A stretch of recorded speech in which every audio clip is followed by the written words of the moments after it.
Bismillahirrahmanirrahim. Assalamualaikum warahmatullahi wabarakatuh. Innal hamdalillah arsala rasulahu bil huda wa dinil haqq liyudhhirahu 'ala ad-dini kullihi wa kafa billahi shahida. Asyhadu an la ilaha illallah wahdahu la syarika lah wa asyhadu anna Muhammadan 'abduhu wa rasuluh. Allahumma shalli wa sallim wa barik ala Muhammad ibn Abdillah la haula wa la quwata illa billah, amma ba'd. Ma'asyiral muslimin jamaah kajian rahimakumullah, marilah kita bersama-sama senantiasa memanjatkan syukur kita kepada Allah Subhanahu wa taala pada kesempatan yang insyaallah mulia ini, kesempatan yang barangkali sangat manfaat ini, kita bisa bersama-sama bermuajahah, bermujalasah setelah kita melaksanakan sholat maghrib berjamaah, kemudian diikuti dengan kajian. Senantiasa tidak lain adalah karena ini nikmat hidayah yang diberikan Allah kepada kita. Tentunya nikmat yang diberikan Allah ini senantiasa kita syukuri, dan dalam kehidupan kita sehari-hari tidak hanya sekedar lisan yang kita ucapkan, tetapi syukur itu adalah memiliki makna. Yang pertama adalah biqoli lisan, biqolbi, kemudian bil a'mali wal arkan. Sehingga pada kesempatan yang berbahagia ini tentunya semakin kita meningkatkan amaliyah kita dalam kehidupan kita sehari-hari melalui wujud ibadah dan takwa kepada Allah, maka tentunya nikmat itu akan senantiasa diberikan Allah kepada kita, kelapangan waktu, kesempatan, dan lain sebagainya. Salam dan salam mari kita sampaikan kepada Nabi kita, Nabiullah Muhammad SAW. Bapak-bapak, ibu-ibu yang dirahmati Allah Subhanahu wa taala, dalam kehidupan kita sehari-hari tidak lain adalah kita melaksanakan segala ketentuan yang sudah diperintahkan oleh Allah, yang mana kita melaksanakan ibadah-ibadah itu tidak lain adalah atiullaha wa atiur rasul. Dalam rangka kita untuk senantiasa taat kepada Allah dan Rasulnya. Tentunya Bapak Ibu yang dirahmati Allah, ketaatan kita kepada Allah dan Rasulnya itulah yang membedakan golongan orang-orang mukmin dan golongan orang-orang kafir. Sehingga kita tidak perlu untuk banyak berdebat terkait dengan iman ataupun kufur, tetapi sudah sangat dijelaskan oleh Allah Subhanahu wa taala bahwasanya Allah berfirman, huwallazi khalaqakum faminkum kafiru wa minkum mu'min wallahu bima ta'maluna basir. Allah yang sudah menciptakan kita semuanya ini, di antara penciptaan itu ada yang kafir, ada yang mukmin.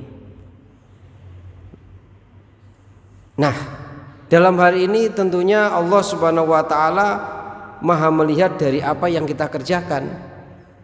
Sebenarnya ketika dalam kehidupan kita sehari-hari, meskipun ucapan kita, lisan kita mengatakan kita beriman kepada Allah, tetapi dalam praktek kehidupan sehari-hari sama sekali tidak mencerminkan itu sebagai wujud keimanan, maka tidak usah banyak berdebat. Kita sudah bisa menilai siapa diri kita. Yang disampaikan oleh Allah Subhanahu wa taala adalah wallahu bima ta'maluna basir. Allah itu Maha melihat dari apa yang kita kerjakan. Sehingga yang menilai kita ini sudah benar-benar menjadi orang yang mukmin, kita menjadi, ataukah kita justru tidak kita sadari kita juga menjadi orang-orang kafir, orang-orang yang kufur pada Allah Subhanahu wa taala.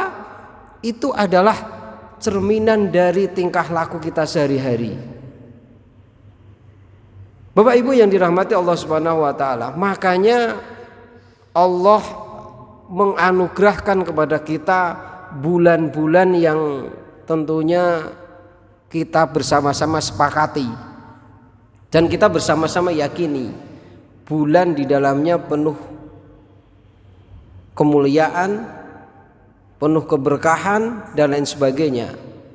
Ada satu bulan Ramadan kan itu. Bapak Ibu kalau kita hitung itu kira-kira Ramadan tinggal berapa hari? Tidak ada satu bulan, bahkan 20 hari ya, atau 19 hari. 19 ya, 19 hari. Artinya waktu yang diberikan Allah kepada kita ini begitu cepatnya kita merasakan bulan Ramadan yang lalu, sekarang sudah mau mendekati bulan Ramadan lagi. Nah, inilah Bapak Ibu jamaah rahimakumullah yang ingin kita sampaikan untuk mengingatkan kita bersama. Nah, makanya banyak orang mengatakan Ramadan itu bulan inovasi. Inovasi itu artinya adalah ada peningkatan dari segi amaliyahnya, peningkatan dari segi kualitas ibadahnya, ya, termasuk keistiqomahan ibadah kita kepada Allah Subhanahu wa taala. Tentunya apa? Berinovasi menjadi yang baik, menjadi yang terbaik. Bagi siapa? Bagi Allah Subhanahu wa ta'ala. Bukan menilai baik sekali lagi untuk kategori penilaian diri sendiri, tetapi penilaian itu adalah baik dan terbaik bagi Allah Subhanahu wa ta'ala. Kalau dalam hal ini adalah penilaian jurinya langsung Allah Subhanahu wa ta'ala. Makanya banyak ayat menyampaikan alladzina amanu wa hajaru ila airihi. Nah, semuanya itu menunjukkan bahwa ketika kita bisa membuktikan bahwa kita itu sebagai orang yang beriman, maka di situ wahajaru, wajahadu, kan gitu ya. Ada hijrah, ada perubahan. Dari apa? Dari yang tidak baik menjadi baik, dari yang kurang baik menjadi baik, dari yang baik menjadi semakin baik. Itu namanya iman, ya. Makanya Bapak Ibu yang dirahmati Allah Subhanahu wa taala, kita perlu memahami sebenarnya apa sih tujuan utama kita berpuasa itu. Apakah hanya sekedar rutinitas, ya, rutin, setiap bulan Ramadan kita melaksanakan ibadah puasa, kan seperti itu? Ataukah hanya tujuan kita untuk mencari sesuatu yang belum pernah kita laksanakan atau belum pernah kita lakukan dan lain sebagainya? Maka orientasi tujuan puasa kita itu harus jelas, sehingga kalau kita sudah saatnya start kita melaksanakan ibadah puasa itu, kita memahami tentunya tujuan utama kita berpuasa ini adalah bagaimana agar kita bisa menjadi hamba yang senantiasa mendapatkan keberkahan di dalamnya. Nah, ada beberapa keberkahan yang tentunya sudah sangat kita pahami jelas, Mungkin dari beberapa kajian-kajian sudah pernah disampaikan. Tetapi terkadang kebiasaan kita itu adalah ketika semangat beribadahnya itu naik, ibadahnya itu meningkat ketika kita sedang mendengarkan tausiah, sedang mendengarkan nasihat dan lain sebagainya. Tetapi terkadang ketika kita sudah lepas dari itu, kita sudah kembali lagi ke habitat kebiasaan kita lagi. Ya. Nah, makanya sering-seringlah kita untuk semangat dalam rangka kajian-kajian keilmuan itu. Semangat dalam menghadiri kajian-kajian majelis-majelis taklim, sering membaca atau mendengarkan dari beberapa media-media yang ada, ya tentunya itu menjadi wasilah untuk selalu menghirohkan semangatnya, meningkatkan hiroh kita dalam rangka untuk meningkatkan ibadah kita kepada Allah Subhanahu wa taala. Maka Bapak Ibu yang dirahmati Allah, puasa Ramadan yang tinggal 19 hari lagi perlu ada persiapan kita untuk menghadapinya. Nah, persiapan itu tentunya yang pertama adalah bagaimana kita bisa menyiapkan ruh dan jasad kita. Nah, bulan Ramadan itu kehadirannya kita sambut dengan gembira. Dan dalam hal diri kita bisa menilai, terutama adalah bagaimana ketika kita diberikan oleh Allah fisik, ya, kemudian fisik itu kita persiapkan dengan baik. Dalam hal ini adalah bagaimana agar puasa yang kita lakukan itu betul-betul fisiknya ini tidak terganggu, ya. Termasuk dalam hal ini juga ruh kita, mental, kemudian niat kita luruskan hanya untuk bagaimana kita bisa melaksanakan semaksimal mungkin segala bentuk ibadah yang ada di bulan Ramadan itu.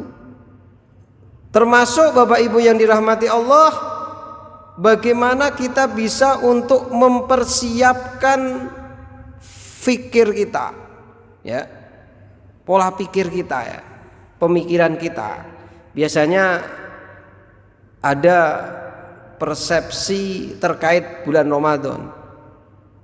Ada sebagian orang itu ketika bulan Ramadan sudah memiliki prasangka, kadang-kadang pemikiran yang agak kurang baik gitu nggih. Sebagai contoh misalnya, waduh, sebentar lagi Ramadan, padahal saya belum memiliki persiapan untuk menyambutnya. Misalnya apa nggih? Harga bahan pokok melambung tinggi. Banyak orang mengatakan sekarang ini sebenarnya adalah sedang terjadi yang namanya inflasi ekonomi. Kalau dulu nilai rupiah ini kan sangat berharga, walaupun nilainya kecil tetapi sangat berharga sehingga bisa untuk mencukupi apa yang kita inginkan. Tapi sekarang ini nilainya besar tetapi secara harga, ya, ini sudah tidak ada harganya lah, kira-kira seperti itu. Kalau dulu uang 5.000 itu sangat bernilai harganya, sekarang itu kalau dibandingkan 100.000 kira-kira hampir sama. Dulu 5.000, sekarang 100.000 gitu kan. Makanya sekarang itu jangan kemudian kita enak-enakan punya lembaran 100.000 yang banyak itu kan, tapi kita tidak berpikir bahwa dengan kita memiliki uang, kemudian uang itu tidak digunakan dengan sebaik-baiknya, ya, tentunya nilai ini akan semakin turun seperti itu. Makanya Bapak Ibu yang dirahmati Allah Subhanahu wa taala, terkadang persepsi terkait dengan bulan Ramadan ini kurang baik. Itu ya. Kemudian terkait dengan fisik, kadang-kadang orang bisa berpikirnya bulan Ramadan apakah saya kuat, usia semakin tua, kemudian saya apakah kuat untuk bisa menahan makan dan minum yang biasanya setiap hari saya lakukan dan saya kerjakan. Barangkali kalau ada orang yang contoh kecil saja gitu nih, orang yang kebiasaannya itu merokok itu kan, apa bisa saya sehari tidak merokok? Itu kan persepsi. Sebenarnya apa? Persepsi buruk sehingga menjadikan orang tidak semangat untuk melaksanakan ibadah puasa itu sendiri. Itu yang namanya persepsi. Nah, kemudian juga ada sugesti, ada niat. Niatnya bagaimana? Kita harus bisa menghilangkan pemikiran-pemikiran yang buruk yang terkait dengan pemikiran yang kemudian bisa menghalangi kita dalam semangat untuk melaksanakan ibadah puasa itu sendiri. Maka harus kita lawan dalam sugesti kita, niat kita, bahwa bulan Ramadan itu bukanlah hal yang berat, tetapi justru menjadi bulan yang menjadikan kita lebih semangat dalam melaksanakan ibadah di dalamnya. Termasuk kita lawan persepsi dendam, dendam ketika kita menuruti hawa nafsu makan. Ya, ini yang kadang-kadang sering terjadi. Katanya Ramadan itu bisa menghemat anggaran, tetapi ternyata setelah 1 bulan dikalkulasi itu pengeluarannya membengkak bahkan 100% dari biasanya. Kenapa? Karena menuruti hawa nafsu makan yang tentunya kita tidak bisa untuk mengukur ukuran dalam diri kita, terutama adalah kekuatan perut kita. Orang berpuasa itu memang punya nafsu makan yang luar biasa tinggi ketika dia dalam keadaan masih lapar. Tetapi coba ketika sudah memasuki waktu berbuka, kadang minum 1 gelas teh manis gitu itu rasanya sudah kenyang, itu kira-kira gitu ya. Ditambah mungkin ada jajan, tambah kolok misalnya, sudah perut ini sudah terisi seakan-akan kenyang. Berarti apa? Nafsu yang tadi saya pengen es degan, saya pengen tadi itu ada bakso, saya pengen tadi itu ada somai, ada ini dan sebagainya, dan itu dituruti, tentunya tidak sesuai dengan apa yang kita inginkan pada saat kita berbuka, karena kondisi perut kita yang sudah tidak muat dengan takaran ukuran yang kita masukkan ke dalam perut ini. Nah, akhirnya apa? Sia-sia apa yang kita keluarkan, ya, dengan harga yang mahal dan lain sebagainya. Itu karena punya persepsi dendam, makan semua semaunya, ya, karena itu adalah sesuatu yang tentunya kita harus bisa untuk bersama-sama kontrol. Nah, Bapak Ibu yang dirahmati Allah Subhanahu wa taala, kemudian Ramadan itu juga yang namanya kita sebut sebagai bulan tarbiyah. Artinya adalah bulan bagaimana kita ditraining oleh Allah Subhanahu wa taala dalam 1 bulan. Memang kategorinya ada yang dipaksakan, memang betul. 1 bulan itu ada orang yang merasakan terpaksa harus puasa, terpaksa harus mengeluarkan jatah takjil. Ada yang merasa terpaksa, ada yang terpaksa untuk melaksanakan sholat qiyamul lail atau sholat taraweh gitu ya. Semuanya itu kadang terpaksa.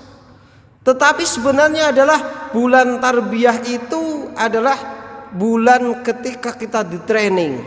Sebagai contoh begini Bapak Ibu, maka bulan Ramadan itu agar senantiasa semangat kita itu tetap meningkat di dalam bulan Ramadan, ibaratkan kita itu ikut suatu training yang kelasnya kelas nasional, trainernya adalah trainer yang terkenal, kemudian kita ikut saja membayar.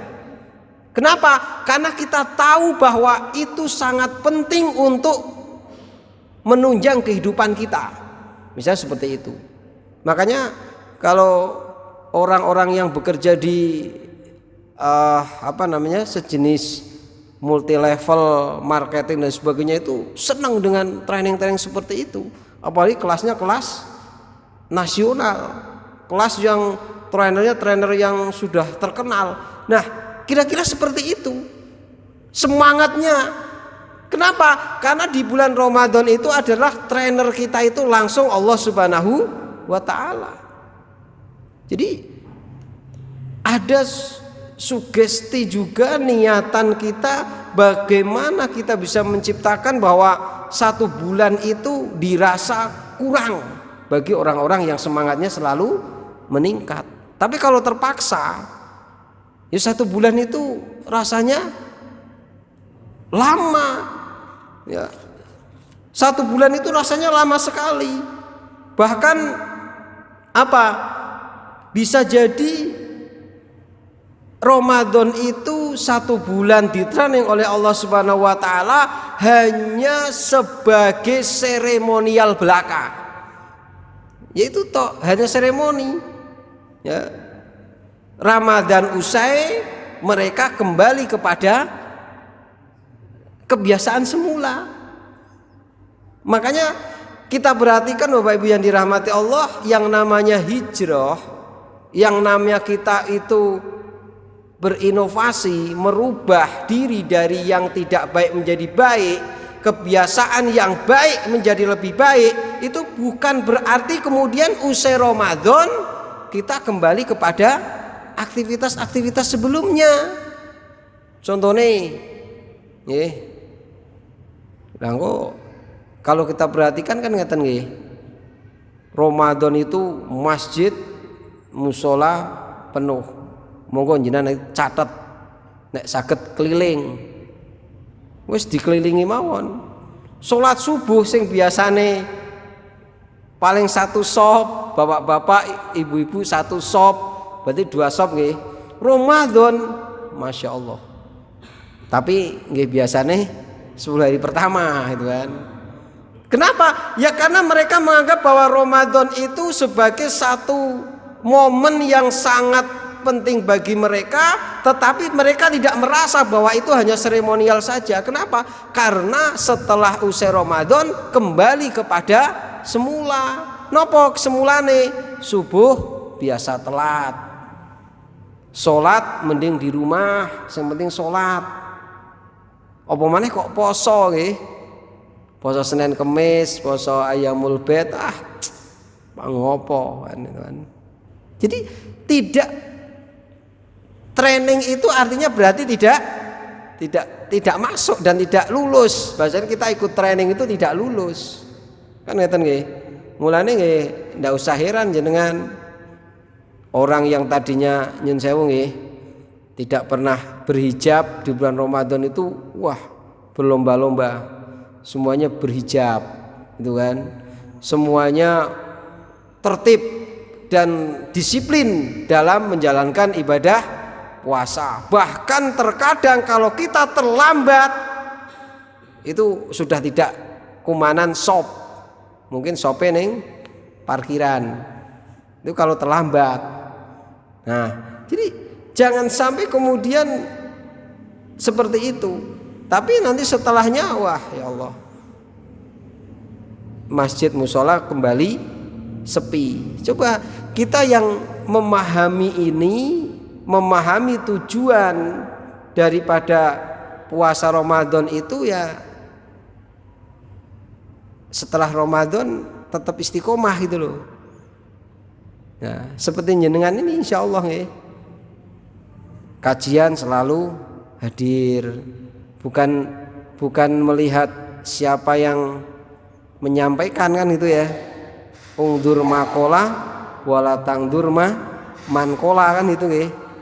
Lihatlah siapa yang, atau jangan melihat siapa yang menyampaikan, tapi lihatlah apa yang disampaikan. Artinya apa? Wes ora usah peduli sopo wae sing menyampaikan terkait dengan kajian itu semuanya baik kan gitu kan. Nggak usah melihat wah ustadz kae mangkat. Ustadz kae koyone kok kurang api ora usah mangkat misalnya. Nah itu kan berarti menunjukkan bahwa kita ini belum belum butuh gitu ya. Orang yang butuh itu justru adalah mencari di mana tempat-tempat kajian itu berada, dimanapun, walaupun tempatnya lumayan jauh tetap didatangi.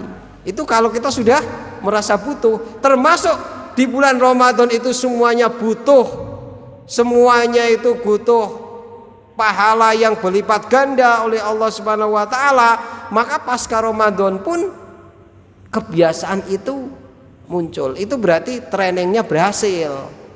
Training yang diberikan Allah itu berhasil. Karena memang seperti itu. Ya, jangan hanya semangatnya saja. Kalau kita ikut training di gedung itu kan, pada saat kita mengikuti, wah seakan-akan kita ini napa nggih? Wes kaya semangatnya menggebu-gebu. Wah, tetap nanti tak seperti itu. Mengikuti apa yang diarahkan.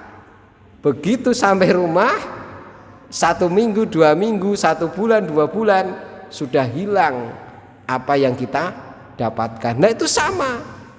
Ketika sudah training oleh Allah Subhanahu wa taala, kita menjadi yang seperti itu. Makanya Rasulullah SAW menyampaikan, dan semoga kita tidak seperti ini. Ya, kenapa? Yang disampaikan oleh Rasulullah itu adalah sungguh sangat terhina bagi seorang hamba yang kemudian dia itu mendapatkan bulan Ramadan, ya, dia itu menangi bulan Ramadan, tetapi kemudian sampai habis Ramadan itu tidak diampuni dosanya oleh Allah. Itu sangat rugi. Ya, Ramadan itu bulan yang diampuni segala dosanya oleh Allah itu kan, sebagai bulan apa Bapak Ibu? Bulan ampunan.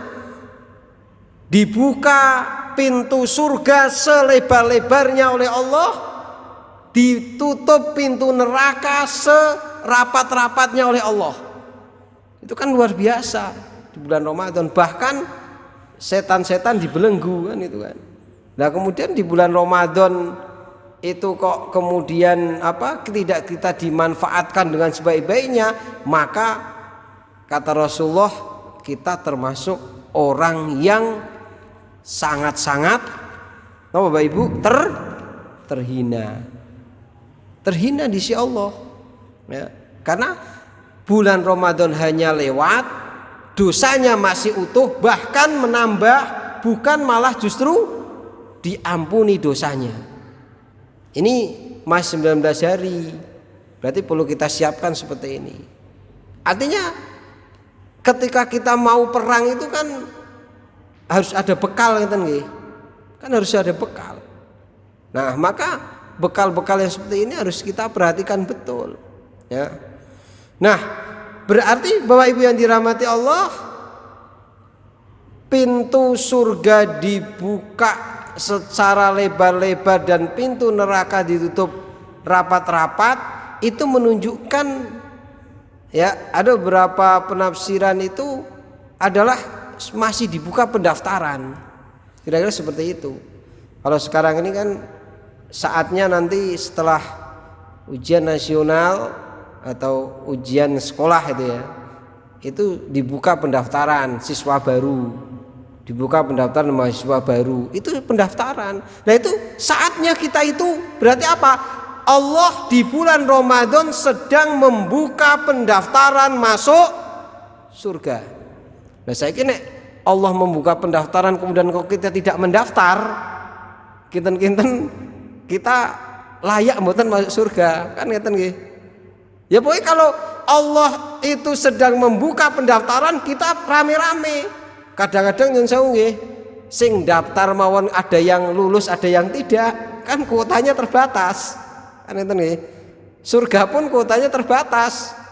Terbatasnya napa? Terbatas sesuai dengan amal ibadahnya, bukan karena terbatas tempatnya, kan gitu nggih. Nah, yang mendaftar saja kadang-kadang belum tentu diterima, apalagi kita tidak mendaftar. Nah, kira-kira seperti itu. Monggo kita bersama-sama untuk meningkatkan itu semuanya. Makanya Bapak Ibu yang dirahmati Allah, bulan Ramadan sebagai bulan ampunan. Nah, yang terakhir perlu kita pahami bersama, Ramadan itu sebagai bulan jihad. Kalau kita artikan ya bulan kemenangan. Jadi ternyata Ramadan itu banyak kejadian-kejadian yang sangat luar biasa yang kemudian oleh Allah itu diberikan suatu kemenangan. Seperti kita baca di beberapa kisah itu kan, ada perang Badar Kubro.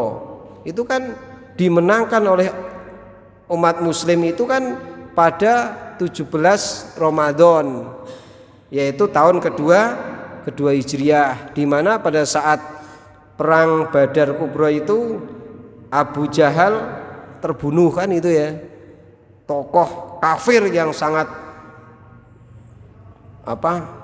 bingas gitu. Yang sangat kejam, kan itu kira-kira, terbunuh di perang itu. Ya.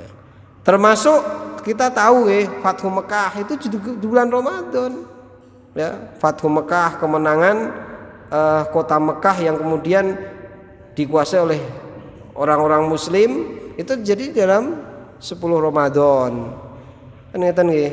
Termasuk ada perang Tabuk. Ya kan? Kemudian kalau ditaklukkannya Andalusia yang sekarang Spanyol itu juga di bulan Ramadan. Itu menunjukkan bahwa bulan Ramadan itu begitu luar biasa di sisi Allah. Nah, maksudnya bagaimana yang perlu kita teladani dari kisah-kisah ini? Kenapa bulan Ramadan itu kok banyak kemenangan dan terjadi banyak peperangan tetapi dimenangkan oleh orang-orang muslim? Itu menunjukkan bahwa Ramadan itu tetap selalu kita untuk berikhtiar, bukan malah mengurangi aktivitas. Kebanyakan orang sekarang ini aneh, ketika bulan Ramadan itu kadang-kadang dari segi aktivitas kinerjanya menurun. Nek ditakoki ngopo lemes, sik poso, aneh tenan. Sik poso. Terkadang orang juga merasa oh ya wis kan gitu ya. Padahal itu adalah menunjukkan bahwa kita teladani dari kisah-kisah para Rasulullah dan para sahabat. Ramadan itu bukan malah justru mengurangi kinerjanya, justru menambah semangat. Semangatnya apa? Semangat untuk berkarya, semangat untuk mencari ma'isyah. Kenapa? Karena Ramadan itu penuh keberkahan. Sing dagangane ora laris, Ramadan alhamdulillah laris manis. Kan ngeten nih Bapak Ibu. Dan dilalah karena kekuasaan Allah di bulan Ramadan, hampir sebagian besar orang muslim itu tidak ada yang kelaparan di bulan Ramadan maupun di bulan-bulan berikutnya. Kenapa?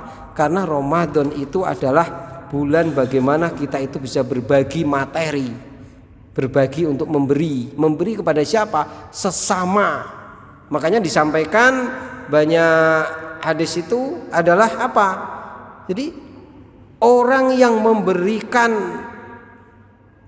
makanan untuk berbuka itu nilainya adalah sama dengan pahala orang yang melaksanakan puasa. Makanya beramai-ramai orang itu berebut untuk memberikan apa? Takjil, memberikan sedekah untuk agar dimakan atau dinikmati kepada orang-orang yang berpuasa. Coba ya Bapak Ibu. Lah, itu kalau yang kemudian mampu, benar. Bagi orang yang mampu, ingat kepada orang lain yang tidak mampu. Sehingga apa? Jangan sampai ketika berpuasa kemudian orang yang secara ekonomi tidak mencukupi kemudian tidak bisa berbuka. Bahkan orang yang merasa ekonominya lebih berbuka dengan israf, berlebihan, ya. Nah, itu yang tidak baik. Makanya Bapak Ibu yang dirahmati Allah, marilah kita bersama-sama untuk mencermati bulan Ramadan sebentar lagi. Ini hanya sebagai bekal, tetapi ini hanya bekal yang sedikit. Semoga bisa menambah dan mengingatkan kita bersama. Tentunya seperti itu nih Bapak Ibu. Semoga kita selalu diberikan hidayah, kekuatan dari Allah untuk bisa menjalankan aktivitas di bulan Ramadan esok yang akan hadir ini, ya tentunya dengan kesiapan yang matang, kesiapan mental, fisik, termasuk ekonomi kita siapkan sehingga Ramadan betul-betul maksimal kita mendapatkan keberkahan di dalamnya. Amin amin ya rabbal alamin. Terima kasih atas perhatiannya. Mungkin demikian yang bisa kita sampaikan. Sekali lagi mohon maaf bila mana ada kekurangan-kekurangan. Billahi taufiq wa hidayah. Assalamualaikum warahmatullahi wabarakatuh.